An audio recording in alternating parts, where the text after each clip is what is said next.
Castor is a film podcast filled with dubious opinions, plot spoilers, and a healthy sprinkling of bad language. Thanks for listening. Take a much loved movie and stir in a different cast. Add a hint of nonsense for a flavour that will last. Garnish it with fun, film facts and food for the soul.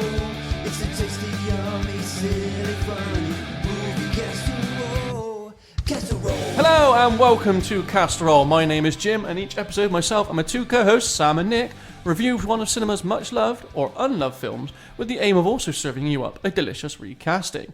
But before we can get into that, don't forget you can follow and subscribe to Castor over on Apple, Amazon, Spotify, YouTube, Podbean, or wherever it is that you get your podcasts from. And of course, don't forget to leave us those all-important 5-star reviews. And should you wish to support the podcast, you can do so now via Patreon. So just head on over to patreon.com/castorolpodcast. And for the small fee of $1, you can leave us a little tip each month for serving you up 2 delicious episodes. And should you wish to represent the podcast, you can now do so with a number of wonderful designs, just like myself. Head on over to tpublic.com and just search for Castor, and you too can also look this good. For God's sake. So for everyone that obviously can't see this, James has ripped open. He's come in a Velcro suit tonight. I'm glad he's wearing something underneath. And tattooed to his bare skin are one of our t-shirt designs. I mean, it's not that tight. Oh, that's good. As I said, it's great. I'm not alone, and you've already heard their voices, so let's introduce them. He is the succulent chicken wing. It's Sam. I thought I was coming in for some wing action there. Yeah, being the bony one. You're probably a tit. The breast, that's what they call it. He is the luscious breading smothered all over. It's Nick. The breading? The breading. The breading. The breading. A breaded chicken wing. Breading, yeah, come on. Oh, yeah. Shut up and introduce the yourself. breading. You're the breading. Just shut up and introduce yourself. Say hello. Oh, that could be a Korean horror film, couldn't it? Yeah. The breading. Yeah. The breading. They Hello. And I am the spicy hot sauce slathered all over because these two really ain't ready for me. You definitely are. My name is Jim. We are Castor. Let's recast a film. He's a wing roulette, if there ever was one. Oh, I man, certainly mate. am. He's a Scoville rating of 8 million. Do you know what? I'm really chuffed with that t-shirt. Yeah, it's good, isn't it? Tonight is the night that we should probably get a photo of Jim in all his glory. In all his glory. And you can go and post that. Oh, I mean, if I'd known there was going to be a photo, I wouldn't have worn my joggers. We'll get you waist we'll up. do waist up. Yeah. That's what everyone says. We only want to see you waist up. Yeah. I mean, it's nice that you've made the effort to wear some kind of trousers today. yeah. But we don't need to get that. When he ripped off his top clothes, we were like, is it just going to be a Borat-style mankini?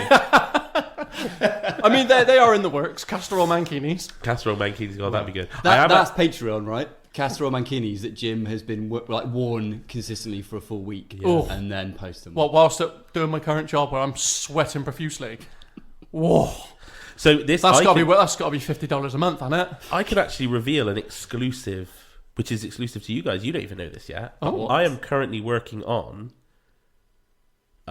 specific designs for the three of us. Get out. When we are, so they might be t-shirts, they might be like posters or just fun images for social, but basically I've taken each of us, and the others are on there as well, but like we are in settings of some of our favourite films, and the others are looking suitably excited or miserable. Amazing. What an exclusive from Sam. So look out for them, because no doubt we will get them posted up on our socials at some point. Yeah, nice. That could be quite fun. I mean, I bet you can guess the film that I'm forcing you to be in as part of mine. All I'm saying is, guys, am I harvesting grain? All I'm saying is, have you ever wanted to see Jim as a cave troll? Just look at my Facebook, I guess. Yeah, I had to do very little actually. Well, anyway, we all sound pretty chipper, considering you two are both getting over the cold, the lurgy, whatever you want to call it. You both sound in good spirits. We've been good. Yeah. Yeah, good. I feel like there's something I need to address. Oh God. Oh no. Just harking back to our previous episode, Alien, I just feel like maybe I need to revisit my recasting of Sigourney Weaver's character Ripley as I would. Maggie Smith. I would. Now, what I feel like I may have done was, in my head, I'd figured out like all the reasons that it was funny and refreshing and that kind of thing. But I feel like maybe what I did on the episode was say it and then kind of thinking it was some kind of mic drop moment. Didn't elaborate any further. So, just very briefly. Really? You're still trying to justify it? You're still justifying Maggie Smith. But what I felt like I didn't explain was like... You don't need to. The humour of like older Maggie Smith just being like really fed up at the whole situation. Like, I know, bad back, sort of having to... And I feel like that's another thing you don't often see in action films, is the leading protagonist is someone maybe of, more veteran years. And you know what, right? It's not all about physicality and running away. Sometimes... But this using film is... wisdom. Yeah, but maybe Ripley could have been like the 80-year-old... is this what I sounded like when I was defending Rebel Moon? Yeah, a little bit. Is this how I sounded? Yeah. God, no wonder you hated me that episode. Can I just say, right, if it was Maggie Smith, I wonder maybe, Jim, whether you would have felt a little bit more sympathy towards the relationship with the cat. Just throwing it out there as well. No, I made my opinions clear on the cat. I don't think the company would have like an 87-year-old navigator or whatever she was like. It's the future. People probably live till they're like 200. Right, All the rest of the yeah. crew may as well be like in their teens. Yeah. They need an adult present. I mean, to be fair, they had Maggie plenty Smith, of adult presents. They were all adults. I feel like that would definitely brought back the cocoon scene. Instead of face hugger, it's just a face sagger. The alien would have like come out of her and been like, "Oh my god!" I just feel like in every scene. Anybody got like a cup of just- tea and do just some fed knitting? up Like about an old the situation. alien, yeah. Like the alien comes out ancient. Right. The chest They're burster, battling each other. the chest burster would have come out coughing. Yeah, just dust. And then it's a battle of wits more than anything else. Wits. Isn't it? Wits? It's Is it wits, really? Yeah. Or is it just an alien preying on a frail old lady? I like Maggie Smith, but like Right, So whether that is before in any way- saved it. Okay. Sam, have you been watching anything this week? Yeah, do you know what? Since we've last recorded. I have. I've watched some move on from Maggie Smith. interesting stuff, actually. I'm not going to talk loads about it because they're both series. But something that Liz and I found and then absolutely binge-watched was a series called Ludwig, which stars David Mitchell from... Peep Show? From Peep Show, from various things. very Mitchell and Webb look. British and comedy, basically, yeah. it's kind of like a new kind of Sherlock Holmes-esque. Okay. He plays like sort of a recluse, and he ends up solving crimes, but in like a really sort of roundabout way. He actually is like a puzzle designer for like newspapers and puzzle books and things. I think I've heard of this. It's really Yeah. it's super good. It's just all the characters are interesting, and it's one of those ones where they sort of sometimes they show you who did it beforehand, and it's kind of like Columbo, and sometimes you're kind of working out who did it, but it's really good. Is it like a sort of Jonathan Creek for Yeah. the 2024? It's age? like that's a really good one actually. It's basically new Jonathan Creek, which is I love. it's brilliant. I love Jonathan. I mean, I loved it. There were times where I was like, "Where's this going?" Yeah, this is good though because he doesn't do it all himself. He kind of does, but needs these like police officers who all become like good characters. So yeah, Nice. I would highly recommend that. And then the other thing we've literally just started is Disclaimer, which is the new Alfonso Cuarón like thing on, I believe it's on Apple TV, and it stars Kate Blanchett, Sacha Baron Cohen, and Kevin Kline. And That's an interesting combination. yeah. I mean, Sacha Baron Cohen is like not anything like you've seen him before. Is he? Right. He's a good actor. Is it a serious show? It's a serious show. Kate Blanchett plays like this sort of documentarist. She's very successful, and then something that happened in her past life comes back. And Kevin Kline is brilliant. I've only seen one episode, but he is just fantastic. It's a heartbreaking performance, and just everything about the show is brilliant. So I couldn't recommend enough getting into both those shows. Okay. Where's Ludwig? Is that? I think Ludwig is our BBC or ITVX. Okay, it's cool. one of those sort of streaming shows. Nice. So probably not readily available for any of our overseas listeners. No, but they'll find it somewhere. I'm sure. Yeah. I'm sure they will. Yeah. Nick, all yourself? the more reason to move over here and get some lovely iPlayer action. Yeah, at the moment we're famously really up on people moving to this country. So Yeah, we're well up go on for it. We're Go all for it. Yeah, really good vibes. Yeah, really good vibe. What about yourself, Nick? Anything? Mainly, similar to a couple of episodes before, more like really sad Netflix documentaries. Ooh. Like true crime ones, and some of them are like super interesting. And there's some that are just like, so I'm not going to harp on, but yeah, a couple of... Just a couple of real depressing, like, We're I lost my child in a paper shredder, and like, just you know, the kind of vibe we go for on this show. yeah, you know, just really bringing it down. Real Thanks, breading. One was like Hey, I'd much rather talk about the breading. It was like my wife... It was called My Wife, My Monster, My Wife, My... Oh, I saw that. You watched that? My God. That was awful. Like just a horrendous domestic abuse case in England. So what was it called? My Wife, My Monster, or something, or My I Wife, think it's My the Wife, Monster. My Abuser. Yeah, maybe. something. I think I've either seen a one-off about it, or there's like already some of it is. Yeah, but like, Or holy yeah. fuck. I was fine about all of it until you see him. Is it the being one that abused. it's the UK one, isn't it? Yeah. Yeah, I think I know the story you're on about. Yeah, You see him getting like abused in front of the kids, Yeah, and it's him trying to horrible. defend the kids, Getting and then smacked about, yeah, Yeah. like, just Oh. crazy, horrible crazy imagery. crazy. Yeah. Yeah, I mean, but, she's just mental. fuck yeah, yeah, but so it's- yeah, more of that kind of stuff. I mean, proper mental, not Jim's rating of films mental. Well, I mean, I mean- proper mental. That's one for discussion. Talking of mental things, Jim. Wow. So I've actually found time to watch a couple of films, Oh, a sequel and a threequel, as it were, a threequel. because I've watched Aliens and Alien 3. Hey! Yeah. Oh, you didn't want to? I thought maybe, particularly Aliens, was Yeah. one that we should do for. Well, I didn't know how Because- long that was going to take. okay. That's true, because I mean, we're not So, picking it. We I haven't like, done. I like his commitment to. I'm going to bloody watch these in order. Yeah, I would like. It's my first time watching them, so why would I go in a random order? It's true. That's true. What I want to know is, have you had a chance to watch Wicked yet?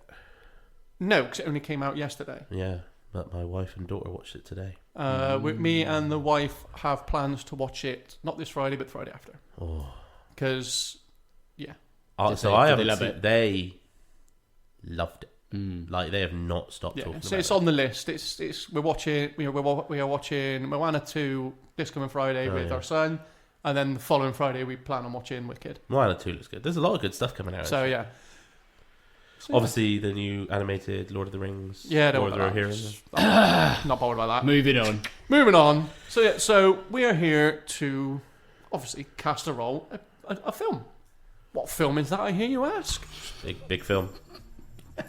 Well, those that remember from our last episode and paid attention would know we are doing Apocalypse. This is the end, beautiful friend. This is the end, my only friend. The end of our elaborate plans. The end. Nick, do you want to give us a summary of this film? And any little wait now, any little tidbits you may have for this film, if any. Sure. So Okay. we'll come on. I think we'll chat about the film in a bit, and because there's loads of interesting me. lore and stuff. There was a whole separate documentary about the making of this film. But the film itself, so Apocalypse Now, is loosely inspired by a Joseph Conrad novella called Heart of Darkness, from like the previous century. Apocalypse Now is a 1979 Vietnam War film. Some call it an action film, which maybe is debatable. We'll come on to that. It's directed by Francis Ford Coppola. Wait, you said two different It's things. Capella. No, it's Coppola. I'm going Francis Ford Coppola. Coppola. Coppola. Francis Cobbler. What a load of old Coppolas.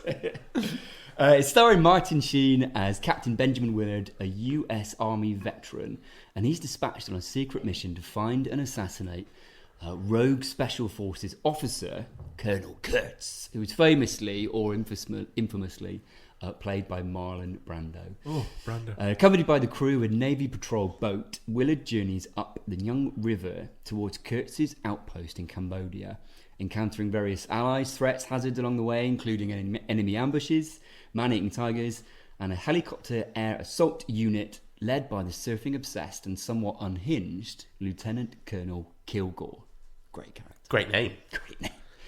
And yeah, throughout the journey of this film, a lot of it is really led by narration. So I guess, be interesting to see what we'll think about this, because we all had issues around the narration with Casino that we watched. And a lot of this film is set around Sheen's narration as Captain Willard. As he battles his own demons, he reflects on the war, and he seeks to understand this near-mythical figure of Colonel Kurtz ahead of their climactic encounter. What a summary. Sam, what do you think of this film? Well, I've got to be brief, haven't I? It's really difficult. I'll keep it brief now, because I'm sure we'll talk about it. So me and Sam have been told off. Yeah. Well, very difficult. it's only because every episode I say, what are your brief thoughts? And then 15-20 minutes later, I might finally get to say my brief thoughts. So just starting the timer now, Sam. Go. Okay, my brief thoughts are, it's probably one of the only films I can really think of that feels like it assaults all your senses. Like, it feels like you can feel the heat of the jungle, that you can smell the smells, and like it really drew me in.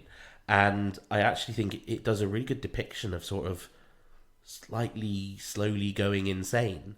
And you do start off with the kind of a bit of a oorah kind of vibe, and that almost at the start you can feel like war can be slightly heroic, and by the end you just realize how futile and awful it is that a species can do that to themselves. And yeah, I really enjoyed it. There were some bits that I had forgotten, some iconic moments that were better than I remembered, and I think as a filmmaker or a fan of films, it's definitely a filmmaker's film. Yeah. Happy with that, Jim? No. No. Too brief? Not brief enough? No, I thought I was about your opinion. Yes, brief's fine. No, this is the worst film we've watched. Jeez! Wow. And I say Stay that tuned, guys. This is going to be a good episode. and I say that because, but obviously I've got no hatred towards it, and I've got no love towards it. I've got nothing towards this film. At least with Jaws, How can you feel nothing about this? Because it's so drab and boring and just meh.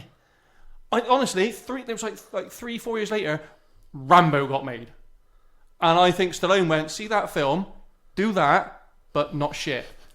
Do that, but not boring. Also not set entirely in Vietnam and But Cambodia. it's a similar kind of premise. He's out on his own, he's searching, he's fighting. It's not in any ways, it's America! Yes, it is. All right, hang on, this is a brief thing. Let's not interrupt. But Let's. It's just rubbish, and bar one iconic scene. Well, I don't even know if it's iconic. You keep saying the word iconic. It's fuck all iconic. One scene that kind of gave me goosebumps, and then one iconic line which was delivered in a scene that felt just there. Right, what was the scene line? and what's the line? The smell of napalm in the morning. Sure. Right. That's meant like the iconic line, and it's just there in the scene. But most lines are just there. But it didn't feel earned. Wow. It didn't feel like an iconic line in an iconic scene. It's iconic because it's somebody just saying something. Yeah, but it didn't feel it in that scene. That scene was just a scene. Yeah, but it would have felt really false if it had sounded like an iconic line. No. It's iconic because it's such a good line. But the scene also didn't feel iconic. What was the scene that did then? You said there was one scene. There was one scene that gave me goosebumps, and that's when the choppers are coming over and you got the... Flight of the Valkyrie. That's it. So the beginning of that whole sequence, really, and then the line you're talking about is kind of near the end of it. And yeah. What's interesting is I had a completely different take. Everything that else was... line, from me, was delivered much better than I remember it. Because I remember everyone being like, I love the smell of napalm in the morning. It smells like victory. I love the smell of napalm. And it's actually delivered so much better with this kind of like, I love the smell. It smells like, victory. Like it's so much better than people's crass retelling of it. It feels, the story around it and how he came up over this hill and just the whole thing was on fire or like burnt out and there was nothing left in ash and this. What's the war film with Robin Williams as the DJ? Good Morning Vietnam. Well, I think I'd mixed up at some point because I haven't watched this film for ages. No, I mean, very I am different. also going to have to caveat that I think I have probably watched the worst version of this film. What Because version did this you film watch? has dubbed in Indian? this film has the audacity to have 5 versions. Oh my god. 5. I looked at it because I was convinced because Nick was saying it's like 3 hours long. Yeah. The one I watched was 2 hours 25. I was Okay. like, I'm convinced I'm watching the wrong film. Googled it. There's 5 or 6 versions of this film. I was like, you've got to be fucking kidding me. So they have the Williams the same audacity. one. They have the audacity to release 5 or 6 versions. I'm sorry, Rebel Moon. Yeah, brilliant films. I dare say you'd watched. Consider yourself lucky because I think for your opinion of the film, you've watched the best version you could have Yeah, watched. because in our version there was a lot of sort of French colonist stuff that didn't need to be there. Yeah, you could see why it was cut. You got some boobs, but other than that, Yeah. But yeah, other than that, just a nothing okay. film. So I think we've got a hint as to the number of meatballs you're going to give it. Just nothing film that I felt nothing for. The breading. What do you say? You're Well, really okay. fixated on the breading, aren't you? The breading. I'm fascinated to dig into your Yeah. thoughts and opinion a bit Yeah. more, Jim. Probably the same as you, Sam. So the version that I watched, and it was a long, long time ago that I must have watched the theatrical standard version. The version I watched was like the director's or full final cut, which is a good like half an hour, 40 minutes longer. Yeah. Loads of extra footage, which I didn't know, other than the whole French colony scene, which was additional, which was not. And I do feel like probably that unnecessarily bulked out the film and the experience for me because aside from what I felt like was unnecessary bloating, I feel like there is a masterpiece of a film in there, and that is taken into account. Like we'll come on to, like this film, from what I gather, was like absolutely torturous to create and to get over the line. That's the thing. So like one of the things like a filmmaker's film, like they were in a fucking jungle. And it looks beautiful. Yeah. It looks brilliant. They've got these cinematic shots. They've got this like these vistas, these amazing scenes, these amazing lines, these set pieces in a fucking jungle. Yeah. It's just amazing. Yeah, I had a really, really good... Then I need to find these filmmakers and give them a slap. Because this film. Well, came you're out not going to find them if you look up Capella. This film came out the same year as Alien, and the contrast in just the imagery is just so stark. Well, yeah, Like, you've I mean- got. Obviously, I know they're two very. Before you fucking. I know. Obviously, look, I know they're two very different films, but you've got. no fucking spaceships in the jungle. Will you shut up and let me have your point? One is set on a spaceship. What The I'm saying- imagery is so different. No, what I'm trying to say is you've got one that uses its imagery really grotesquely beautiful, and another one who's trying to be very grotesque, and it's just failing on every front. Wow. It just looks cheap. Every shot looks cheap. You're That's kidding. really interesting because Wow. I actually think the They scene get at you the end- every shot on that going down the river. It just looks. But naff. that like, I would say that at the end, when he gets the severed head put in his lap, that looks super real. It does. I was... Yeah, that I found that has not shocking. dated. That looks like a fucking severed head. Yeah. And it looks like the actor. Yeah, but that's Yeah. not on the. That's on the props, not the filmmaker. That's on the props for making a fucking good severed head. Okay. Could have made better jungles, couldn't they? No, let the side down on the jungle. The boat didn't even look like a fucking boat. Where was the sail? Let me ask you a question, guys. There's a lot of consideration around what genre of film Apocalypse Now is. I just been really interested to put it to you. I'll put it to you first, Sam. What genre of film do you think this is? And I'm not saying like what is it? What should it be classified as? What was it classified as? What do you interpret it as? I think of this as a psychological thriller. For me, it has so many of the same kind of vibes as almost like a Seven. You know, it's got that very noir-esque voiceover. It's more about the sort of the descent into madness. It's more about, you know, the horrors of man. It's not in any way a war film, really. It's not. You think about Saving Private Ryan, which still shows you the horror of war, and it still shows you, but that's about like people's courage in the face of evil, and it's about overcoming you. This is about like the hopelessness of I guess the hopelessness of war. I'm not trying to belittle anything by saying it's not a war film, but to me it's more about the slow decline of sanity, which is why I actually thought the longer version was good, and I actually thought that this being a longer, more bloated film helped with understanding, like, you know, because sometimes you see these films and they're all like, hoorah, we get on the boat, we're gonna go, and then, like, you know, 60 minutes later they're like, how's you gonna shoot my own mother in the face? And you're like, well, what's happened to like make you go from like really disciplined soldier to mental patient? And in this film you were like, I'm surprised you're not all fucking mental and have put a shotgun in your mouth, because like you feel their like journey. So I think the length was actually a good thing. Interesting. What about you, Jim? Well, I'd like to know what journey Sam's watched, because all I saw was a lot of people having a good time on a boat.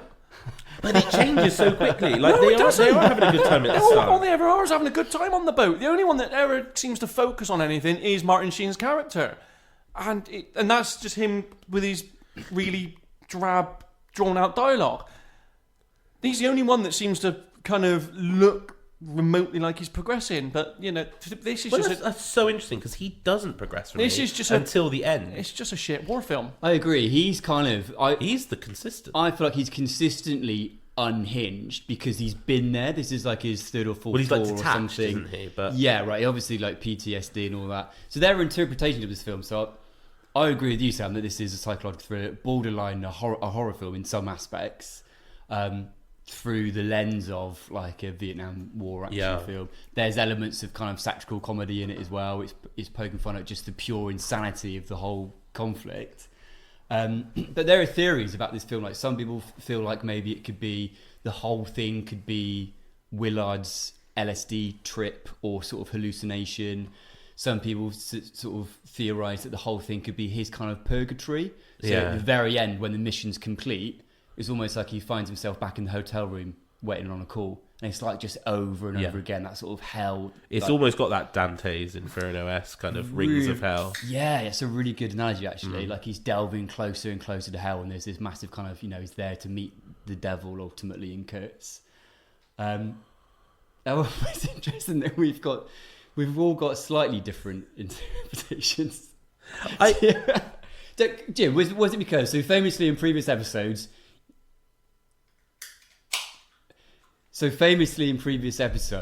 part of what's put you off some films was the whole American militaristic hurrah. Do you think any of that has coloured your opinion? No, Because you get that they're saying it's America's the bad. whole point here is focused on that. That was my issue with Independence Day, is it didn't need to, because they made a conscious decision to introduce other nations. You're aware that Vietnam War needs to be focused on America. Yes. There's no like Indian generals saving the day. Yes. But that is why I'm not French like colonel. That's why I'm not like, oh, fucking hoorah now. Because I know the whole point of the Vietnam War is it's America and Vietnam, and America getting their asses absolutely whooped. Yeah, I mean, it's like, it made me, because I must admit, Vietnam conflict is one thing I didn't know a massive amount about, other than like broadly who was involved. But I was fascinated to learn about like just how depressingly it was essentially like a part of the Cold War. It was a proxy war between communist states and allied states and stuff, particularly America. Like, and I think it Sorry, are you all right? Okay. Yeah, and I think in that regard, like, it's an interesting analogy of the horrors of war and the pointlessness for the people truly involved at the front line in those kind of conflicts. And yeah, it is like this descent into hell. Like, the more they go in, the more everyone is just kind of become unhinged from reality. And I think this film is the first. It's the first kind of film, really, that I can think of. The first kind of war film or film about war you want to talk about, where you really not at any point you don't want to be like, I'll be in that. You know, like in other films, like I keep saying, like Saving Private Ryan. It, you know, that scene where they're storming the beaches, it's terrible. It's like, it's horrific. But your part of you's like, oh, like I could be in that company with Tom Hanks. That'd be kind of cool. They're all like friends. They're on a mission. They're doing something. It stirs that kind of heroic. Yeah, you know, they're gonna do something. They're fighting, you know, evil. They're stopping all this. In this, you're just like, imagine going through all that and knowing that, or not knowing why you're doing it. Not knowing why your friends are dying, not knowing why you're killing those kids in the trees, like not knowing really why you're even there. Like it's kind of the only conflict where there is just no point to it at all. I agree with that. Yeah. It was really, I think it was really hard for a lot of people, and that's why. Yeah, but the only reason they don't know why they're doing and why they're going is because they don't know why they're escorting. I'm talking about the whole of the American forces in Vietnam. They are like it was like, this is not the film thing. This is the thing. Right, okay. Like they were like, I mean, I why didn't are we care here about history in class, this? so I didn't. Okay. I don't think we did Vietnam in our one, but Yeah. Unfortunately, it was part of the syllabus. You had to do World War II and what. I did A-level history, so I hated know it. Hated every fucking class. So just going back to that, you didn't feel like any of the other characters, Jim, like had any kind of progression or arc or anything. Did you fucking realise it was Lawrence Fishburne? He looked so different. Fuck me. I had to, so good. I had to Google, and I was like, oh, okay. He looks totally different. I think that's the best How, role. how young was he in that film? Like, I think he was like 17. But yeah, no, I did. They all just like they were having a party on that boat. But that's the thing, they weren't. When it got so to well, when they it were just- so individual. Yeah, but then when it got to them opening fire, they were more than happy to open fire. They were trigger happy, if anything. Yeah, but I mean, So did you get the scene in the version you watched where the captain of the boat decides that they are going to board that fishing boat with the family on, the Vietnamese or Cambodian family? They board the boat, and it all gets like really. They're just so nervous. The boat patrol crew is so nervous that it's going to kick off. Basically, someone fires and they kill the whole family. On the boat. Vaguely familiar. Okay. I don't know how how long ago much. did you see this film? How long ago did you see this film? Last weekend. Did you acknowledge the parts like? Because there's a part where that Lance, who's this well-regarded surfer back home, he has a really big arc where basically he loses his mind. Like towards the end of the film, he's more and more kind of covered in camo paint. He's probably like LSD. tripping balls. Yeah, like and he just completely unhinges from reality to the point where at the end, when they arrive at Kurtz's outpost, he kind of He's one of them. It's just one of, like the tribes people and stuff. Like, did you see that arc where he just loses his mind? I just didn't care for them. Okay. I told this is just a nothing film. This is really weird because like not as much, but I think they do as good a job at like telling these characters and giving them like agency and you caring about them as the crew in Alien. Like each of the characters on the boat are different and unique, but they feel like a crew. You feel like they care about each other. Like at one point, I can't remember Lawrence Fishburne's character's name. Was it like Radio or something like that? He is like literally going mental, like playing this music while like Chef, the engineer one, is like trying to like concentrate. Mr. Clean. Mr. Clean. So Mr. Clean is like irritating the fuck out of Chef. And you can just see he's just like, just shut the fuck up. Like, but he's not raising to it. He's not like, because any other one you'd have them being like, will you please stop that? But this kid's probably done that every day for like a year or two. Like they have been a unit. And so little things like that, when then they get killed and they care and they're sad about it, you believe it. It doesn't just feel like a bunch of actors on a boat. It feels like people that have been together through hell for months and months, if not years, and are now starting to lose each other. And kind of Sheen's character throughout all that, you're right, is the most detached from all of it because he's been there and he's done that and he's already kind of particularly unhinged and just focused on his mission. Yeah. Jim could not give a fuck. I really couldn't. I feel like we've seen two very different films because all I've seen is essentially a party bus. So the version that you watched, watched, even, but they just didn't care. They literally only have a party on the boat for like the first little bit. But all they look like they're doing is having a good time every time it cuts to them. And they're like, I didn't. I didn't see any progression in any of these characters. I wonder if you. Not even the like surfer dude. Who, I goes couldn't even tell you who mental. the surfer dude was. Lance. I the couldn't guy tell on you. the I front could gun. not tell you which one Lance is. Can I ask you this, Jim? You can. You may not like the answer you get, but yeah. Has it ever been said about you in the past, or have you found in real life Where are you going with this? that you've not known how to read a room? No. Okay. That's never been hinted. I don't mean this room right now. I just mean like it's just interesting to hear your perception of like that you didn't see anything going on that boat apart from they're all just having a fucking good time. Yeah. Because I don't think any of those characters progressed in any way, shape, or form. Wow. Did And you think you say this like surfer dude going down as the centre madness? That's just an LSD trip. Okay. If he's taking LSD, then that's just an advert for don't do drugs, kids. Yeah, I mean that is absolutely part not. of Oh, it. this character's gone a bit fucking barmy. It's just he's gone barmy because he's had a bad But LSD trip. what about the character arc of Chef, where it starts Which off? one's Chef? Chef is the one with the mustache. I'm fairly certain a lot of them have mustaches. On the boat. Be more specific. On the boat, he's like the vice captain. He's the guy whose the head engineer. gets cut off at the end. Yeah. I still can tell you. Fucking hell. Wow. Did you watch this film? Probably? I looked at a screen. Okay. How early do you think you might have switched off? Like, not the TV, I mean, in Jim's mind. Did you switch it off, do you think? Okay. Probably Well, ever so often. in the film, Chef as a character starts off by being very like he's what's called short in the military. He hasn't got very long left until he can go home. So he's very much like, I don't want to risk nothing. I don't want to do nothing. I haven't got long left. This is fucking shit. I don't want to go on this mission. And then he goes on this mission, and he's the one that has to go on the boat. And he's like, I'm not getting on that boat. Like, they might kill me. They might shoot me. I don't want to go on the boat. And in the end, he is the one, after it all goes to hell, he says, no, Martin Sheen's character, Willard, you are not carrying on by yourself. We are going with you to the end. And he is then on that boat by himself, and the 8 hours are up, and he, knowing the risk, still tries to complete the mission and call in the airstrike, which leads to him being killed. His character goes from somebody who does not care, has completely unengaged, to making the ultimate sacrifice to complete the mission. That sounds like That me is right a now. huge character arc. That sounds like me doing this podcast right now. I did not care. What, and someone I with your head cut off? Yeah. I have sacrificed myself to complete the mission of recording this podcast.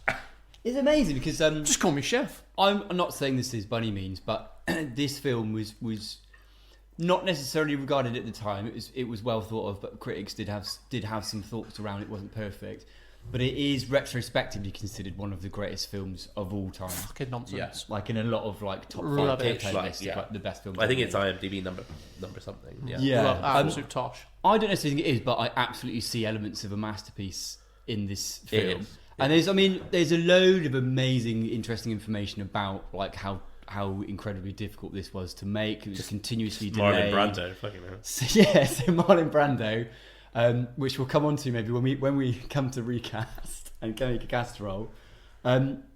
Brando's character, or Brando, apparently turned up like for filming like really completely unprepared. Massively like overweight, isn't he? He was Like really overweight, really unhealthy. I think they had to get a body double in for a lot of it. And I think it caused like a lot of the ending to be changed. Yeah, they well, had so to yeah, work so with he what they could. didn't want to be shown. So that whole atmospheric, like everything in the dark, everything like mood lighting and stuff, was just because he did not want to be seen Really? looking like he is. I wonder if they were intended him then, because he's meant to be like this epic, super badass special forces colonel.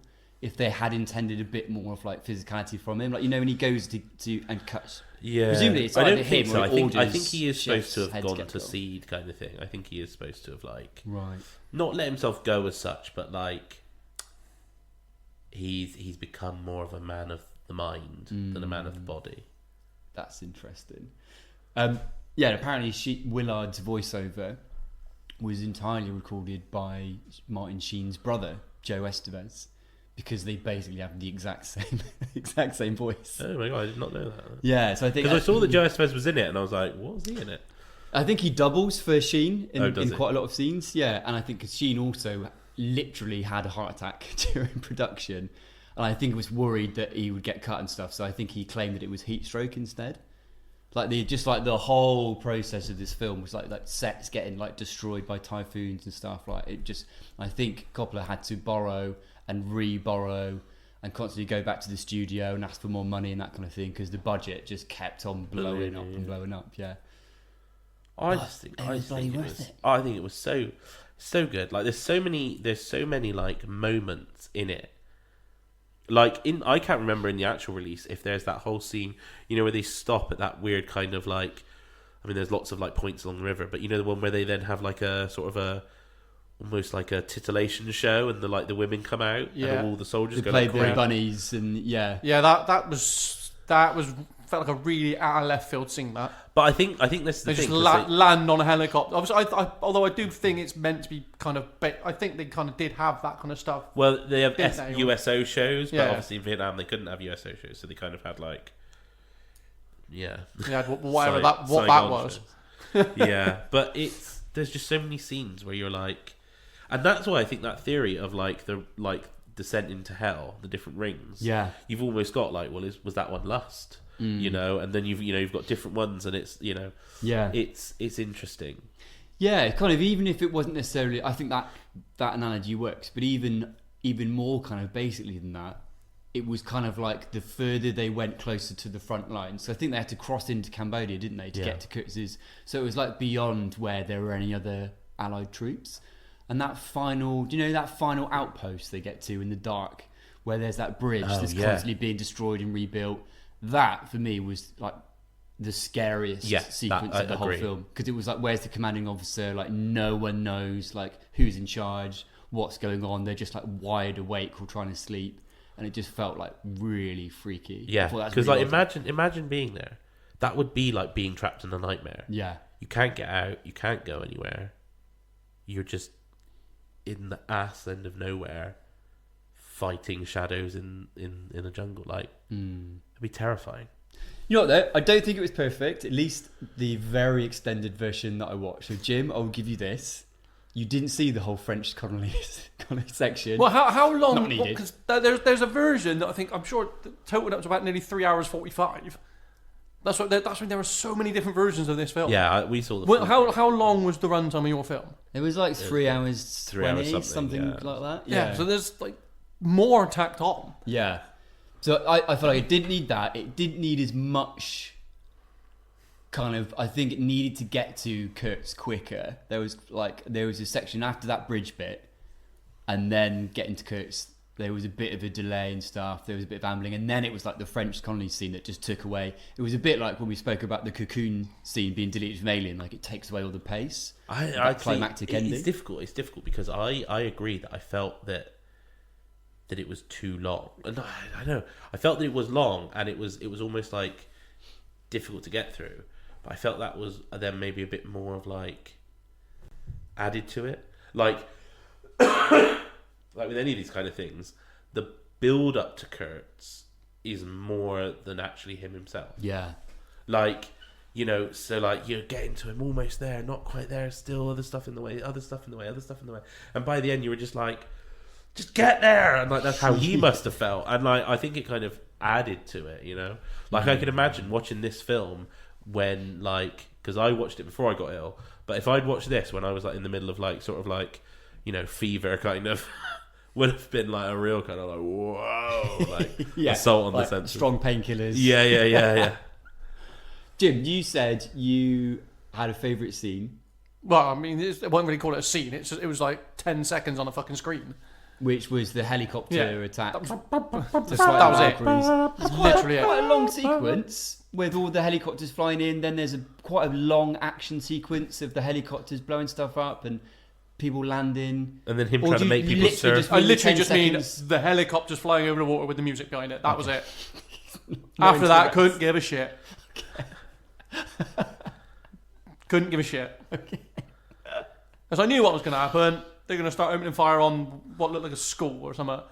So they didn't care. There's no there's no wow factor to any of it. Okay. Apart from, I mean, I think that's one of the collectively one of the greatest sequences ever filmed, particularly in war themed films.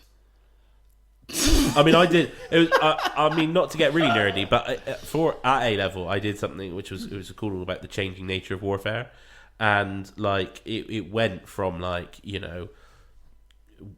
Napoleonic times right the way up through to sort of Desert Storm, Right. and that kind of like the fact that in World War One they were still using horses, but they were also the first time they used tanks. It's just mental. The idea that humans are still riding on horses and they also have tanks at the same time. But I thought that idea that like a cavalry regiment traded in their horses for like helicopters, and you just saw that mentality of like they felt in that war zone that they were untouchable because they had these like helicopters, and that's how the cavalry used to feel. They were the elite soldiers cavalry, and they would feel untouchable on the battlefield.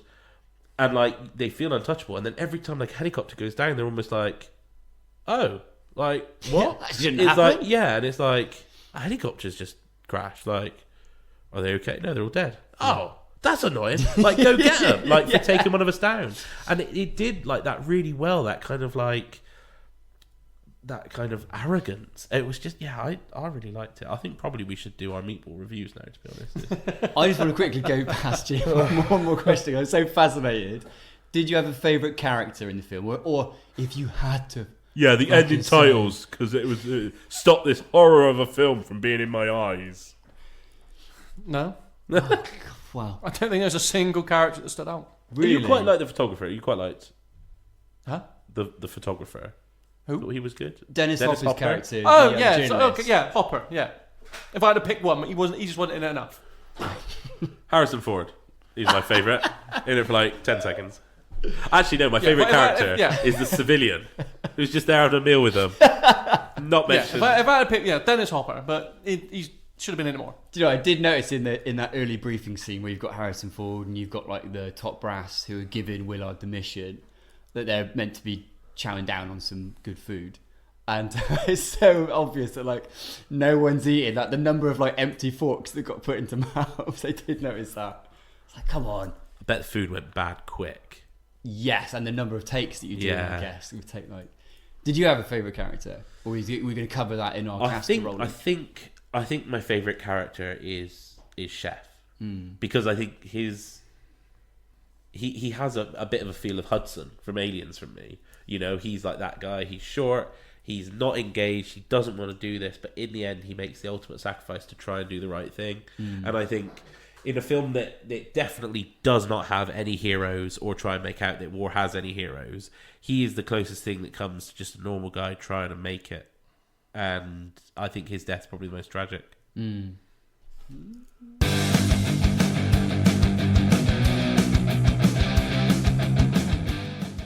So meatball ratings then, yeah? Yeah. Gonna be interesting. Yeah. Should we start with... I'll you? go for it. I'll go first. You want to go first? I'm happy to go first. I'm basing this on the version that I watched, which was the extended 3+ hour version. I felt like whatever was added on sucked out a little bit of like the overbearing tension and stuff.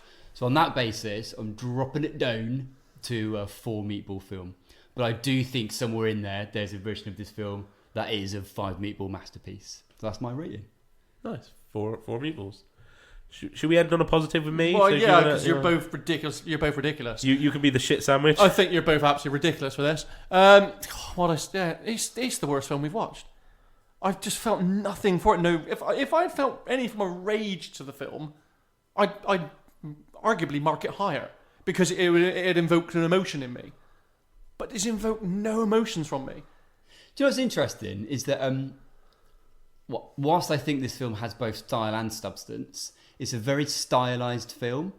And I think you could say the same about a film like Rebel Moon, which is like way more style over substance. You're not getting more meatballs out of me for that. And I thought on that basis it might appeal. You're not going to get more meatballs in the sandwich from me, mate, for that. All right, Come on look, then, how many meatballs are you popping in this half a sub? meatball. Half a of meatball. One meatball. It's the worst film we've done. Half a meatball. It is by far the worst film we've done. Wow. Worse Absolutely than... What the- have we done? Worse than Rebel Moon. Obviously he's going to say that. Worse than the one with Jennifer Lopez. Atlas. Yeah. Way worse. Worse than Jennifer Lopez not knowing how to go to the loo in a mech suit. But we had a good time watching that film.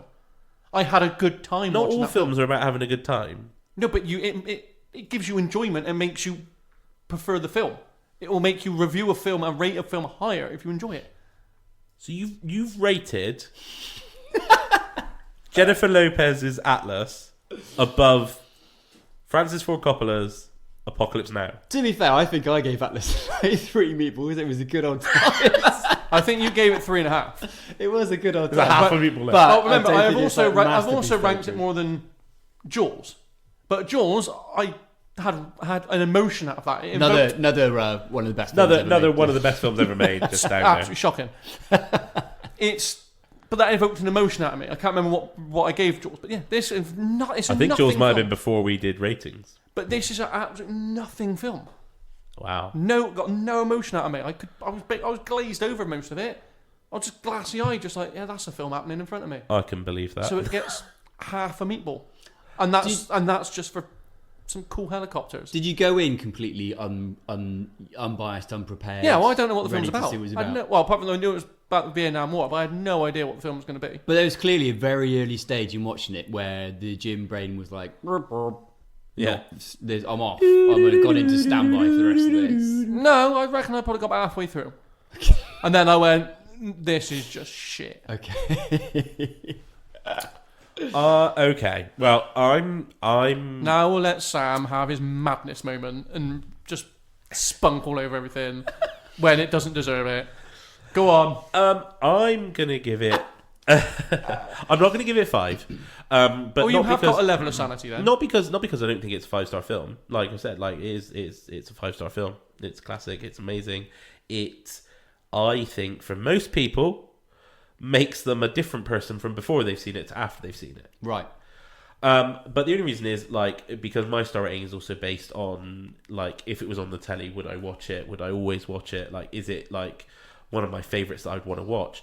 No, because I think you do need to be in the right frame of mind. And I do think that if you're not analysing it, it's probably not an enjoyable watch every time. So it loses half a meatball that for me, because that's like a personal thing. This is a personal rating. Yeah. It's a 5-star film, but it's getting 4.5 meatballs from me. So you combine that with half the meatball from Jim, and we got a 5 meatball film. Nice. But no, it is like I can understand Jim not liking it. I can understand people not liking it or liking it. But it is odd for me that you have not got anything from it. Even the fact that, well, fucking hell, that really did show how awful war can be. Like, or fucking hell, like he's doing all this and he doesn't even really know why. Like, it's amazing that people can get humans to kill other humans by just asking them to do it. In essence, like it's crazy. It's crazy. It really highlights that stuff, and it's odd that you didn't get anything from it. The way I look at it is he was doing it because it's his fucking job to do it. It was his job to do But it, isn't it and mental? not ask questions. Isn't it mental that we have a job of killing people? That's the army, mate. Yeah, I know, but like, Who am I to question the army? I've never been in that environment, so I'm not going to. I'm talking more I've got no- existentially. Like, if you were Yeah, talking it's to an mental. alien race, and Of an course alien it's race come mental. down, you're Of course like, it's absolutely sorry, you've mental. got a job where you kill other humans. Fucking God help us if an alien race comes down and the first person they encounter is Jim off the back of watching the podcast. To be honest, from what I know of him, they'll just be taking him home. We're coming to get you.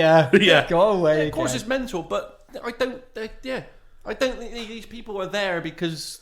But do you think I think my last thing to try and salvage something is you've said yourself you really hate that hoorah kind of stuff, and that hoorah kind of stuff is dangerous because we could be running the risk of like another generation of people thinking that war is cool. This film, at least, you'd show it to someone and they'd be like, I'm not fucking joining up, which would be a good thing. You've misquoted me. Have I?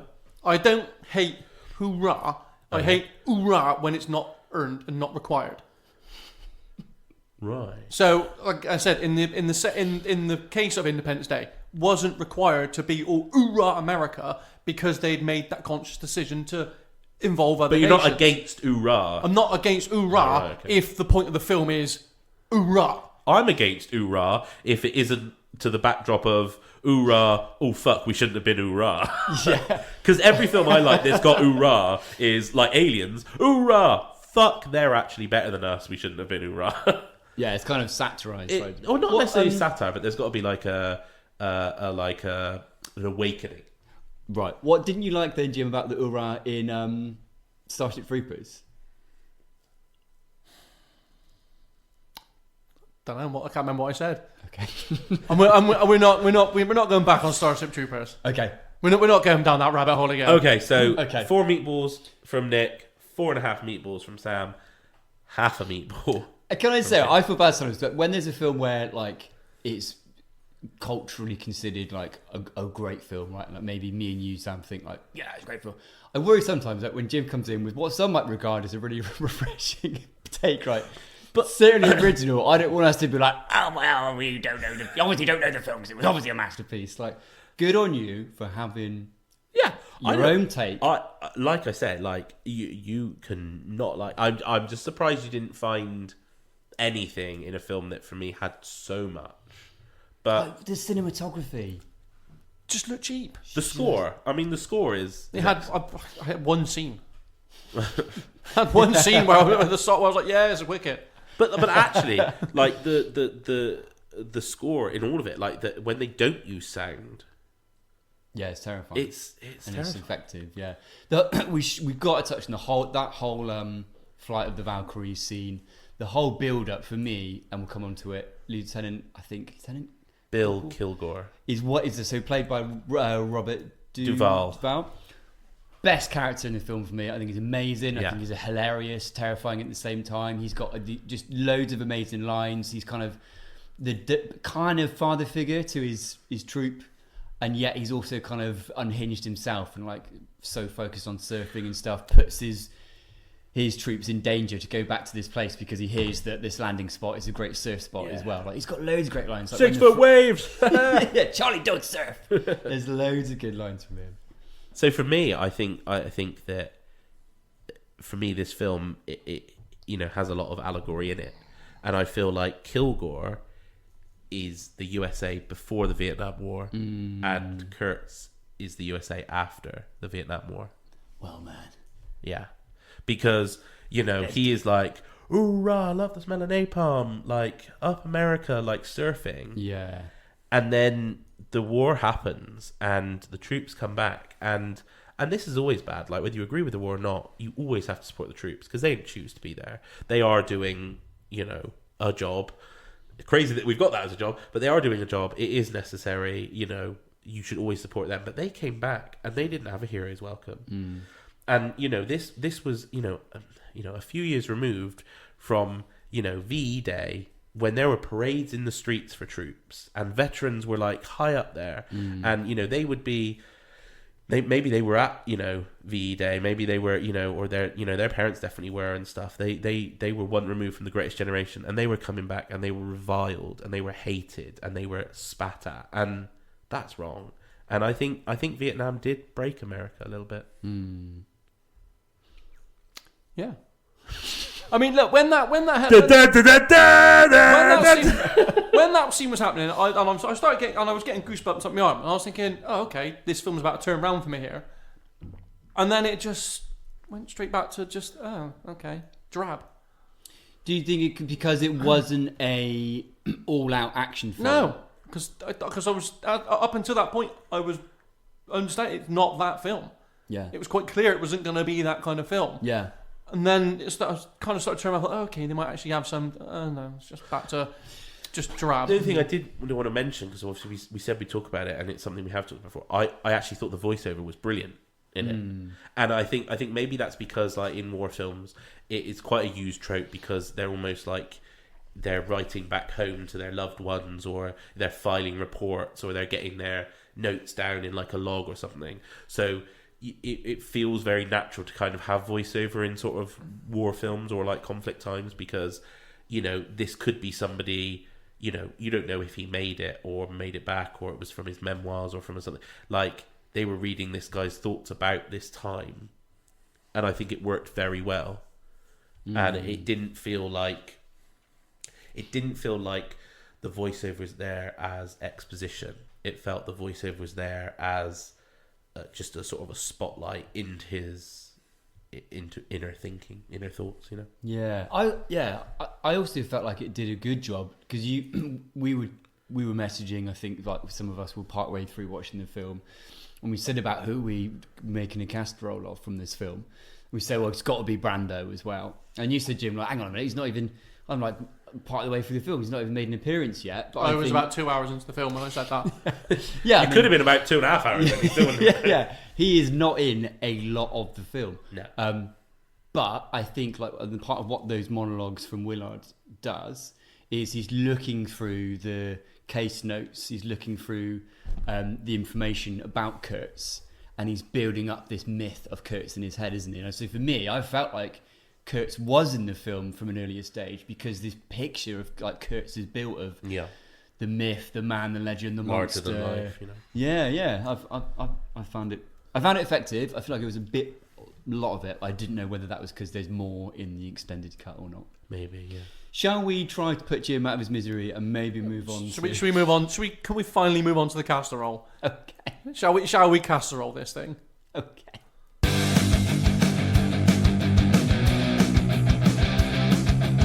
I can't even remember who we're casseroling. So, well, Martin Sheen, Marlon Brando. They were the two dead certs, and we were each going to just pick anyone else that we wanted to. Correct? Is that right? I think the it's difficult because the Dennis Hopper character is sort of, I'll use the word again, quite iconic in this film. I think. Which one's Dennis Hopper again? Is he the one? photographer? And he's the one that says "Love smell napalm." Yeah. No, that's Kilgore. Well, okay, I'm recast the wrong person. But that's fine. But I've got Which some was the one that you recasting. said you liked then? That's the character I like, Kilgore. Kilgore. Yeah, not Ed, not Ed Harris. Right. Okay. Not Ed Harris. No. Spoiler alert. Who I'm going Not Dennis Hopper. Kilgore. That's who I liked. Okay. Yeah. Well, I've got a few for like. Sam confused me because he convinced me it was Dennis Hopper. He said, "Yeah, that's the one you like." Okay, yeah, whatever. Well, sorry. I thought saying the actor's name and the character's name would have been enough. So some of us might have a couple of shouts for some of the other characters in this film because there is a phenomenal cast in this film. Yeah. There's loads of interesting parts. Well, depending on your point of view, there is an incredible, sort of star-studded, quite famous cast. But I think in the core, we decided that we would each do our own casting choices for Willard and Kurtz. Yeah. Because kind of like that's the framing of the whole film. It all hinges around this climactic. They're the alpha, the omega thing. of this film, aren't they? You know? Absolutely right. But I think we've maybe got a couple of other shouts for some of the other parts. But let's all go around. Let's do Willard and then Kurtz, and then we'll just do our own ad hoc. Yeah. I'm happy to kick things off. All right. Go on then. Right. Is it Vince Vaughn. fucking Helen Mirren? She'd have been a better shout for fucking Ripley. Right. I'll just jump straight in. So starting with Willard. Should we all do our Willards, and then we Sure. can discuss how which each of those would work? Yeah. Okay. Yeah. Well, for me, no. I reckon we should do both because it's all about the dynamics between the acting and that's the relationship. fair. Is that Fair. cool? Yeah. Okay. So for Benjamin Willard, played by Martin Sheen, and a little bit played by his brother Joe Estevez as well. Can I just also say the interesting thing about this character? Do you think they ever commented on the fact that Charlie Sheen went on to basically lampoon that whole film in Hot Shots? Well, they do, don't they? I mean, Oh, do they? Martin Sheen's in Hot Shots. Oh, is he? I haven't. Yeah, I've coming not on the seen it boat for the other so way, long. and they just point at each other. Yeah, so yeah, I have not watched Hot Shots in such a long time. It's actually Hot Shots Part 2. Well, either way, I've not watched either of them in such a long time. Love those films. But obviously, that reference I would have just gone straight over my head. Well, now. But now I know. I'm like, cool. See, we're making other films better for you. So Willard, played by Martin Sheen. So interestingly, Sheen was like nowhere near the top of the list for casting choices for this film. I think loads of other people were considered. Robert Redford. I think Harvey Keitel was literally on site filming initially. So he initially had the role of Willard. And I think that Coppola didn't like the way that I think basically Keitel didn't enjoy being so passive in the role. Because Sheen plays Willard with a lot of like... Sorry, you've just said a name I've never heard of. Who the fuck's Harvey Keitel? Have you seen Reservoir Dogs? Is the one that comes... Okay. Have you seen Pulp Fiction?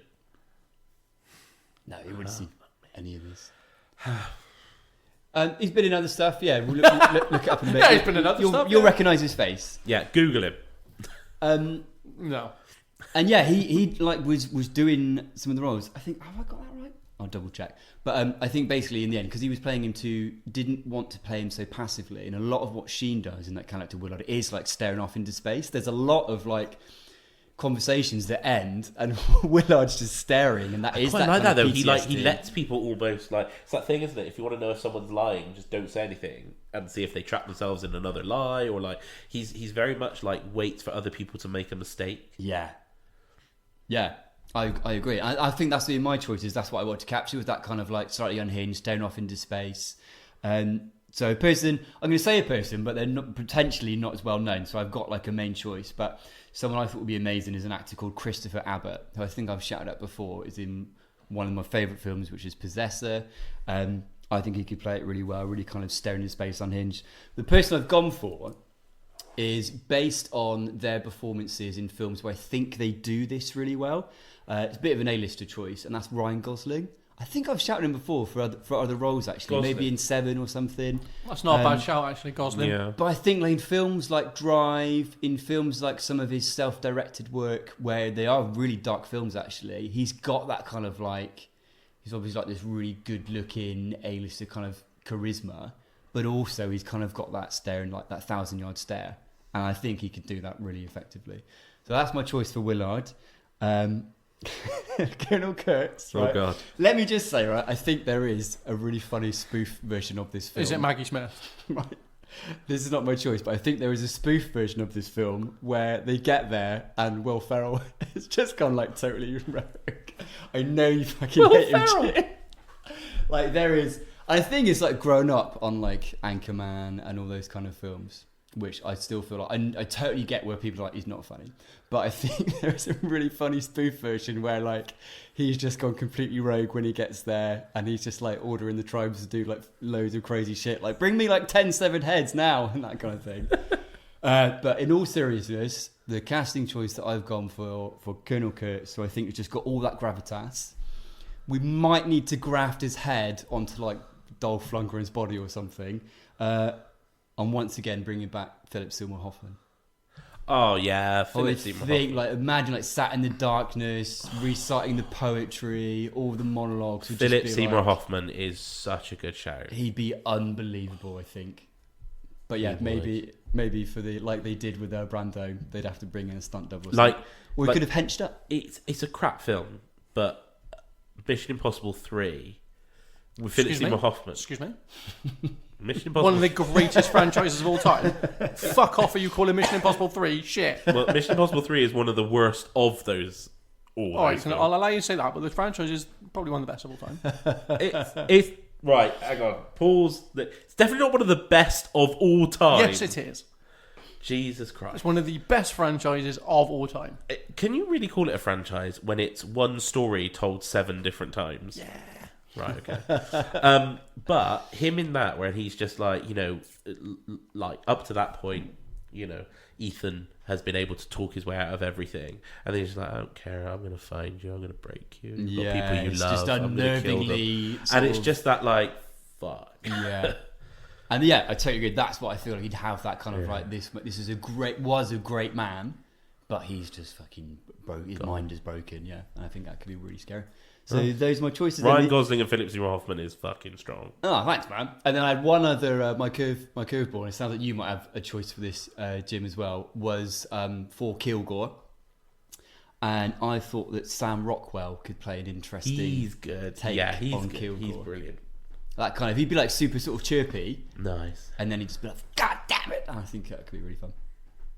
I want to go next because I think we should end on yours because I think it'd be more interesting to see how you try to improve a film you don't like. Yeah, okay. I don't think we should. Because I think also my choices will be similar to Nick's, so I think it'll be like going back. Well, let's do it. Right. So for Willard, so I've gone for someone who I think this would be an obvious Hollywood choice again, a bit like Ryan Gosling, but I've gone for Michael Fassbender. I think like that kind of physicality, that kind of like stillness that he got as David, you know, He's that got kind that of like stare that as well, stare, yeah. and I could imagine him doing the voiceover really well. Yeah. like you know, He's got, what a voice. what a He's got. voice, right? Yeah. So I think Fassbender would be one, and then for my Brando, I originally went for somebody, and then I thought, oh, it'd be too obvious a choice.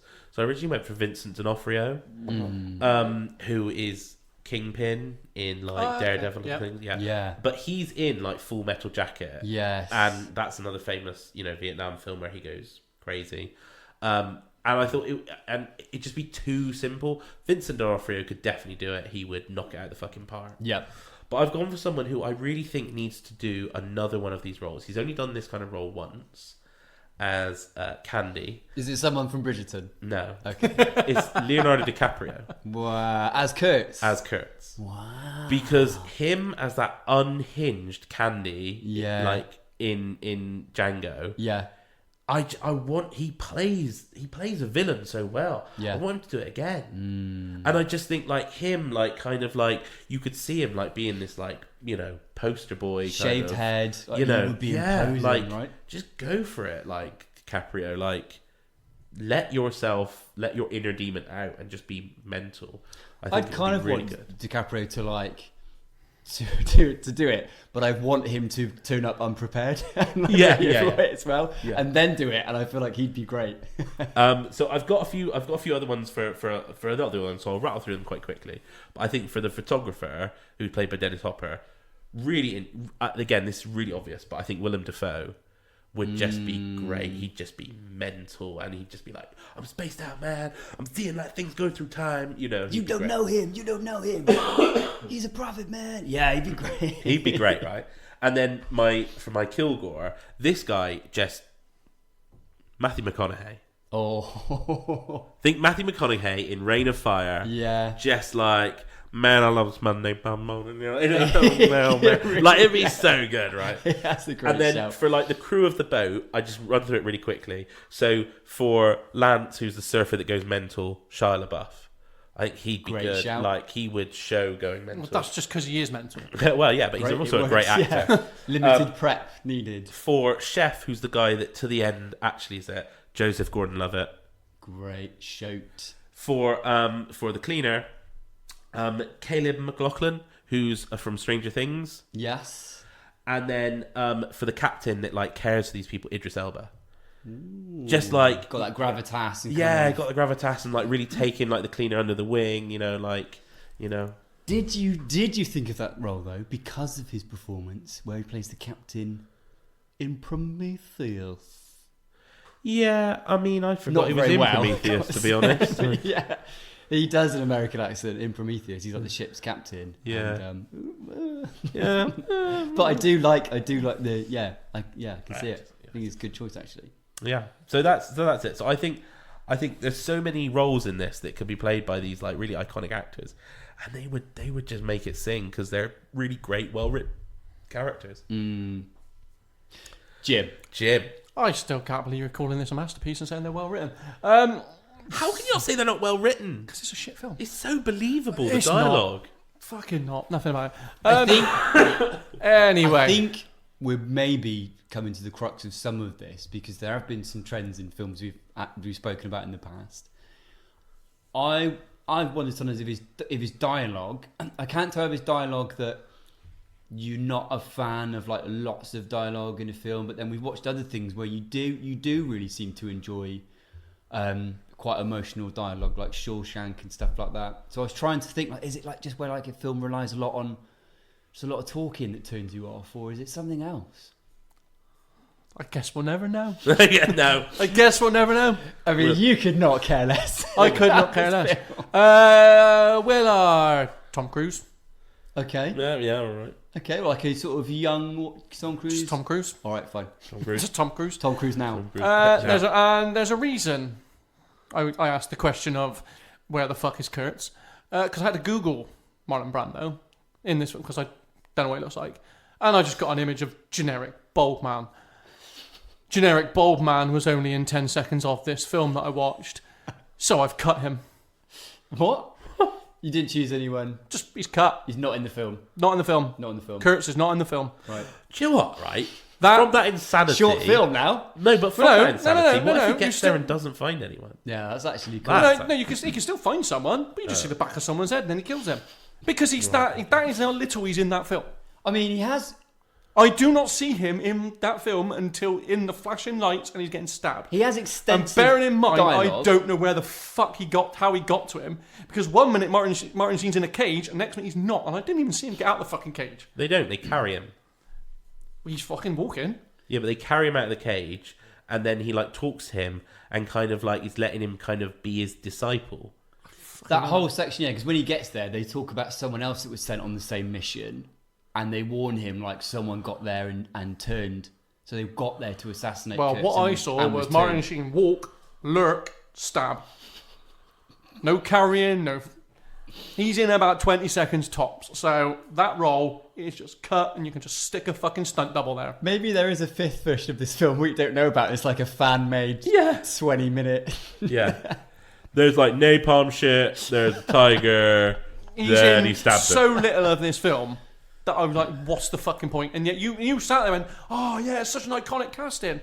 What, for 20 seconds? Yeah, I'd say it's quite fucking iconic to cast a big name for it. Do you see the point where do you recall the monologue where he's talking about when he was in Special Forces serving? Yeah, but that's all Marlon Brando. That's not Marlon And Brando, they- is that's fucking... No. The bit That's where Martin Marlon Brando's no. talking about finding all those children's arms. One of Brando's many monologues during his end section. Many monologues. I mean, no. And he talks about the horror of finding the camp where they inoculate the children, and as they leave, I someone runs back, they recall go back and they've Martin cut off Sheen all the looking children. Because over lots if I of saw letters. that, I would go mental. Yeah, right. I recall That's Martin... a really important part of his character. Of all the monologues, as far as I'm aware, it's Martin Sheen reading letters.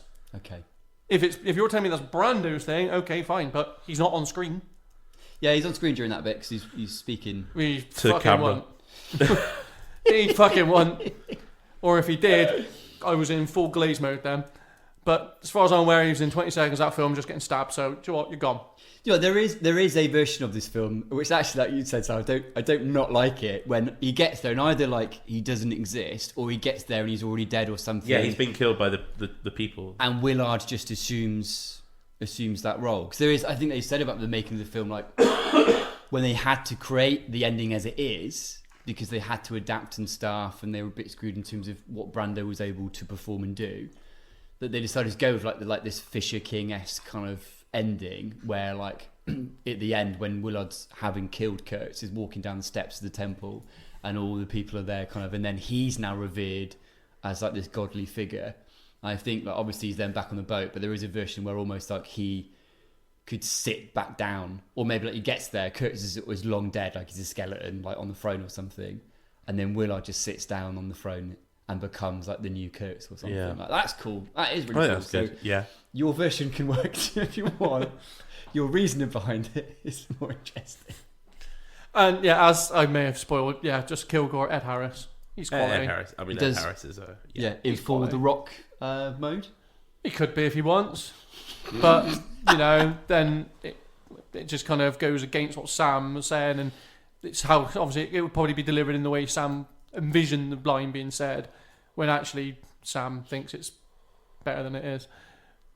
But it's just in a scene. This is All lines are just in scenes. Yes, but what I'm saying is the scene, I envision that line to be delivered in such an iconic moment and scene, and it's just a scene where he's just chatting to someone on the beach. But that's chilling. That is chilling. But it that a wasn't. man is just sat there having like a casual chat with some people before they go surfing, and he's just saying, like fucking thousands of tons of napalm have just gone off, possibly killing hundreds of people in the most horrific way, and he's like, "Oh, I love that smell," you know. Like people are like, oh, "I love It's bonfires." just a big bonfire, mate. Exactly. But then the that'd be like me cold saying, "Oh, I love the smell of a bonfire." That's how it was delivered. It's like, "Oh, I love the smell." Exactly. But that's not chilling. It is because No, he it's is not. saying about something, about a weapon of expecting war this- that is now banned I was under human expecting rights. this big iconic moment. It's like, oh, is that it? We're just brushing it half away. But that's how it. wait, I want to hear Jim's delivery of that line in the way that he thinks it should have been. I love napalm in the morning. It's like, oh, victory! I mean, yeah, Jim Carrey would probably do that. I don't know. It's just, I was expecting something more than just, I was expecting an iconic moment, and it was not that. Oh, mate. Iconic lines are quiet. They're contemplated. They're, you know, that like we were saying in Jaws, That line, when he's talking about like remembering the way he delivers it, and it's so like it's chilling and cold in this horrific catastrophe, and he's just telling it. And actually, for someone like Quint to open up that much to these two other people takes a lot. That is iconic. Someone comparing like the smell of burning bodies to a bonfire they might have on like a Halloween night is chilling. That's what makes it iconic. I'm going to tell you what, I mentioned earlier on, Aliens, iconic line, genuinely chilling, new. They mostly come out at night, mostly fucking chills down my spine. Yeah, that is this, good. Fuck all. I was expecting something more from that line, and it was just like, oh, it's just a scene it's just a throwaway line in a scene. Why is this such an iconic line? Right, Jim, one word review. Jules. Oh, shit. Gladiator. Shit. Apocalypse Now. Fucking dire. Is dire worse than shit? I don't know. I mean, Such apathy. Such apathy. I don't think I felt, I mean, at least I guess Rebel Moon stirred some genuine emotion in me. It was anger mainly, and fury, but yeah, not this apathy. I mean, this got nothing out of me. No anger, no enjoyment. Nothing. It's just it's a film.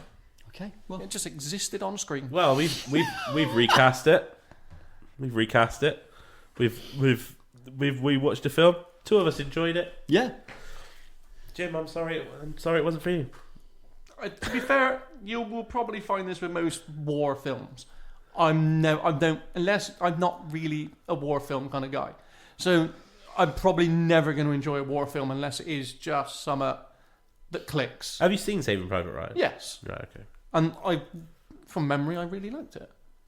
I've not, again, it's probably one of those ones, I've not watched it for about 20 years. So it'll be interesting to see how I am with it now. But I remember really liking it. Sometimes, ladies and gentlemen, I just sit here and I'm like, I'm like, we're on this journey to expand your visual library of films, and sometimes I'm like, you have expanded. You don't deserve this film. You have expanded it. That's how I feel. This film is very much straight out of that library, tossed to one side, never to be seen again. I mean, it is. I try not to think of it as it is, but it is like I described to you, Sam, as though scientists have found like an ancient pork pie buried in the ground, brought it to life somehow, and just started showing it some films. You know what? Mr. Impossible's the greatest franchise ever! A pork pie.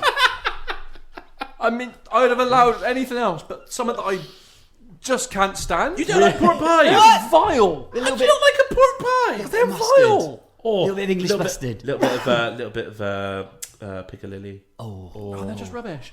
Anyway, moving on. Sticking with castor rolls. As you know, I put up a vote on our socials for whose was the best Ripley. It comes as no surprise that Maggie Smith was last. I was worried to begin with because she took an early lead. Come on, guys. I feel like Maggie Smith, she could have won because it would be like Boaty McBoatface. That's what I thought was happening as the votes were coming. I was like, seriously, guys, what's going on right now? Why are we voting Maggie Smith? Those are the people that understood my vision. Maybe after now, I've been able to explain. I had several of them message me, reply to just say, I'm doing it for the lols. So they didn't understand. They're like the Joker, like they just want to watch the world burn. And Millie Bobby Brown won. Millie Bobby Brown. Well, yeah, because I won't lie. It was a bit unfair on the things. The labelling of the poll was Millie Bobby Brown, Maggie Smith, and the girl from Bridgerton because I couldn't be looking up her name because not completely unbiased there. Well, the girl from Bridgerton still beat Maggie Smith, so. They just without even having a name, because you got to see her boobs. Without even having a name, she got more votes. Look, I'm not saying that maybe at the end Maggie Smith would be like in her top and pants in that like slightly sexualized scene. The pants that don't fit. I think that seems to be an issue with Sigourney Weaver in this franchise. She seems to get pants that don't fit. I think that's on purpose. Yeah, I think it probably is. You listen to me now, you silly alien. You sit back down. Great. I love those. Try and face hug a man. The idea you. the idea that the alien also face hugged an older person, so the alien itself, that's so good. That is good, yeah. Just an old alien slowly like chasing after Maggie Smith, and like the alien's hip breaks. Like, stop chasing me, you fiend! So are we now basing the Alien Queen off of Queen Lizzie? Yeah.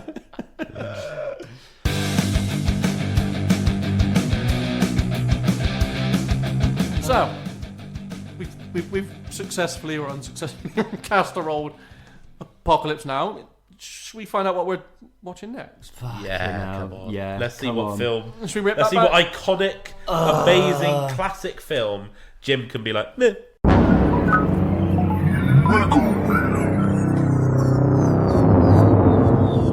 Spin the Mega Wheel. Let's spin this wheel.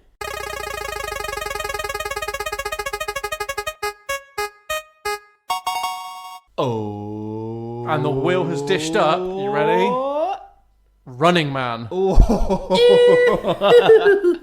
And we were talking about 80s action films and aliens, and your interpretation. Have you seen this? Have you no, seen but Running this Man? is probably right up my Cool, jam. sorry. This is probably my jam because Yeah. I love a good 80s action film. There's nothing. So this is to not probably like about probably Running going to be right up my street. Man. Yeah. Just feel like you never know at this point. You No. never know. But yeah, let's hope so, because I don't want to go through another fucking apathetic. Sam, do we have an audio aperitif this We week? do. The first Well, audio aperitif of the season. Before we throw to Sam, Oh. just have a few little shout outs because, of course, as people know, I put the sounds up ahead of the episodes.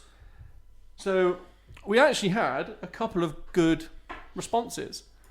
There was actually one that got all three, Boom. but I now can't find the response because I don't know where it's gone. So unfortunately, it's null and void because it was replied over on our Blue Sky and it's now gone, and I don't know where it's gone. Well, whoever It's- you are, that person, So- well done.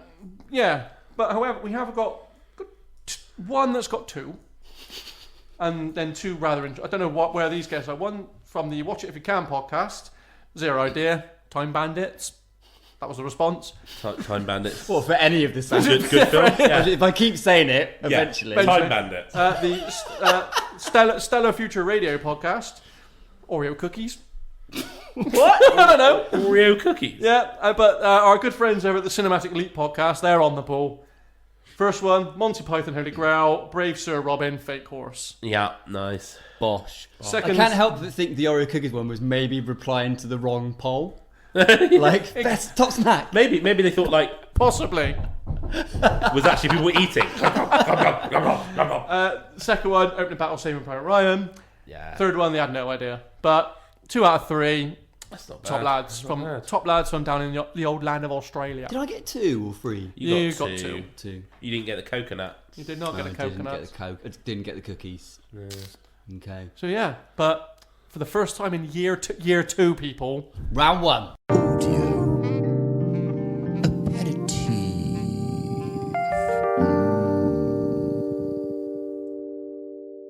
Are we it ready? away. There's no theme to this. Just be good. Well, I'm going to come to I'm ready. Jim first, so get ready to write some stuff down. Hang on.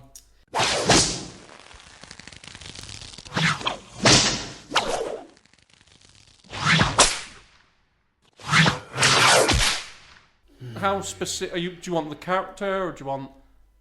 Can I just give you the film, or? No, I want the film and what this person is doing in the film. Doesn't have to be like the exact times they're doing this thing, because they do it several times. But I need to know the film, the character, and what that sound is.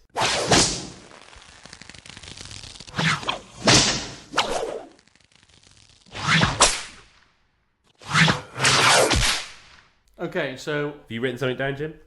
No, That's- sorry, that's Nick. That's Nick. Excuse me. Yeah, but I can't. Yeah, I don't know if something's throwing me off, but I've got something. right, obviously I couldn't hear any background noise, so I don't think it's that specific moment. But I've written Indiana Jones and his whip. Okay, Nick. I've got the same thing, But I felt like what was throwing me off from it was the kind of the No, whip but sound. it sounded the like stretchy. Yeah, well, I think I'm envisioning him. He's probably on a scene when he's in like a jungle and he's attached got like a vine. He's pulling against a vine and he's using his whip to maybe pull out of some quicksand or something. I think he gets stuck in quicksand at one point, doesn't he? In one of the He films. uses it to swing across a gap. It is in fact Indiana Jones's whip. Hey! Okay, 1 point One apiece. Okie dokie. Yeah, because I didn't hear any background noise. Originally, I was going to be really specific and say it's when he whips the gun out of the guy's hand, but there was no like market sound or anything. To be in the fair, background. this is general whip sounds from the Indiana Jones. Yeah. It was either that or 50 Shades, so I'm glad. yeah. Although the first time I heard it, that first like sounds like the Predator's mask going on again. Yeah, Like, it did almost have like a Fucking sci-fi. right. Are we ready?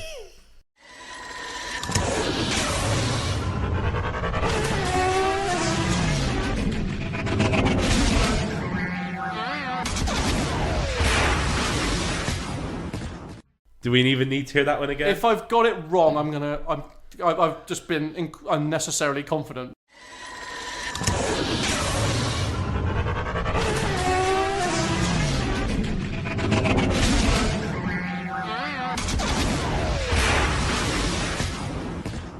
Do I go first? You go first, Nick.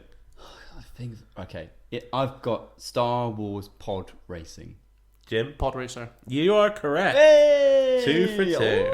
Oh, decider. Now the hard Have we one. got to decide if we both get 3? Just goes as Just a... you Goes both draw, get innit? one. Have a draw. It's not a draw. You both get one Okay. win for the season.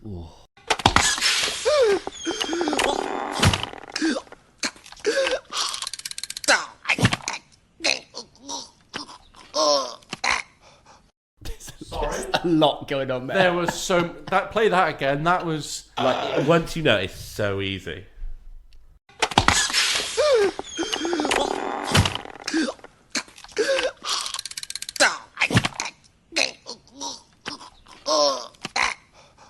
It's that bit halfway through that sounds like wind-up teeth.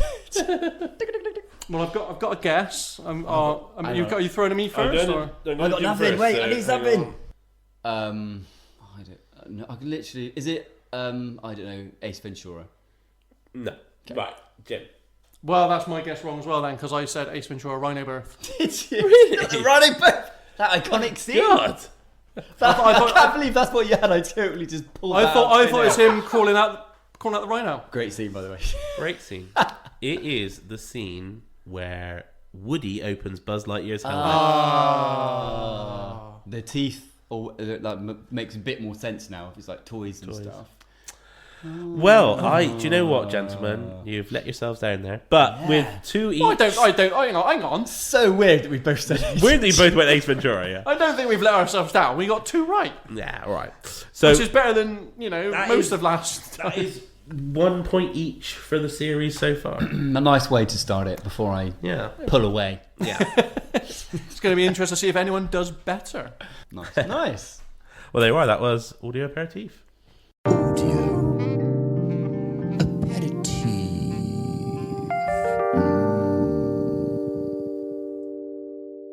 Thank you for listening to us review and Castorol Apocalypse Now.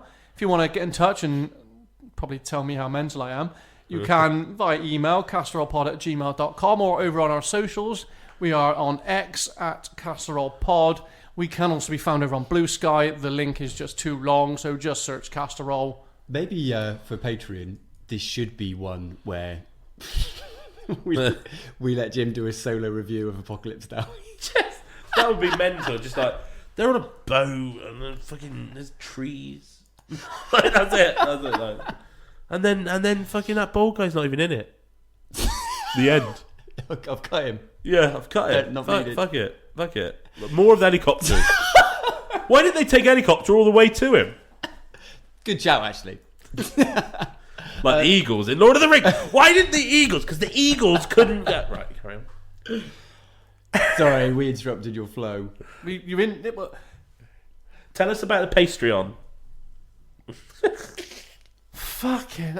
You just completely just ruin the flow of the outro, and then you go, pastry on. More importantly, tell us where people can get some of that sweet, sweet merch. Because you are looking... Sweet. I mean, good, didn't I? James, So yeah, I must say. as I said... You look amazing, sound like a mental patient. as I said, contact us, casserollepod@gmail.com. Find us on socials at casserollepod. If you want to support us, patreon.com/casserollepodcast, where for the small fee of $1, you can tip us each month for serving you up 2 very delicious meals. And of course, head to tpublic.com, search Casserole, and you too can also look as awesome as I do. And if you keep your eyes peeled on YouTube, TikTok, Instagram, you may have some lovely little animations coming your way very, very soon. When are they? No, dropping? Because they'll be out by now. In fact, you're right. The first one, go now. Is it out now? Is it? Go now. Drop everything. Go. Well, it'll be out by the time they hear this. You're right. Go now.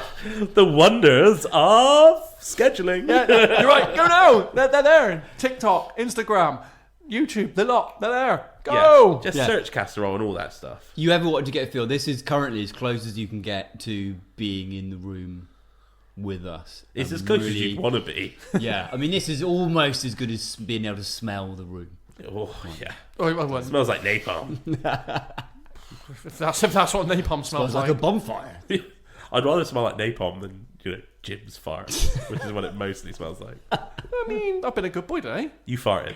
I have not farted. You did. I haven't. You so did. I have not once Earlier on, while I was talking, I heard a little come from over there. Not me. I think that was like a weird throat burp thing that I caught in the corner of my All eye. burps are throat burps. I've not.